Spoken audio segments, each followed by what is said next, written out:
Hello friends, ఈరోజు కువైటోళ్ళు ఎడారిలోకి వెళ్ళేటప్పుడు వేసుకెళ్ళే కార్ని మీకు చూపిస్తాను.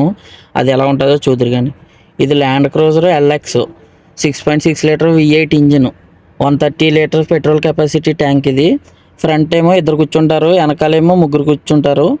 ఇది ఫుల్గా మాడిఫై చేసుకుంటారు. వీళ్ళు కొనుక్కున్న తర్వాత మాడిఫై చేసుకుంటారు ఎడారిలోకి తీసుకెళ్ళడానికి.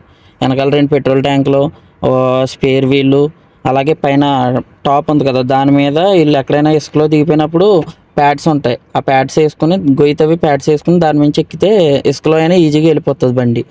అలాగే లోపల కూడా ఇంటీరియర్ మొత్తం మార్చేసుకుంటారు. ఇక్కడ కనిపిస్తుంది చూసారు, అది వాటర్ పైప్. వెనకాల 50 లీటర్ల కెపాసిటీ వాటర్ ట్యాంక్ని సెట్ చేసుకుంటారు. వీళ్ళు ఎడారిలోకి వెళ్ళినప్పుడు అందులో వాటర్ ఫిల్ చేసుకుంటారు. అలాగే చాయ్ గవ్వ కాసుకోవడానికి, ఫుడ్కి అదే వాటర్ యూజ్ చేస్తారు. జోకర్లు, స్ప్రింగులు అన్నీ మార్చేసుకుంటారు. వీళ్ళకి శుక్రవారం శనివారం లీవ్, వీళ్ళకి హాలిడే. అయితే వీళ్ళు గురువారం సాయంత్రం వెళ్తారు, శుక్రవారం వెళ్తారు. శనివారం మాత్రం ఫ్యామిలీని తీసుకుని బయటికి వెళ్తారు.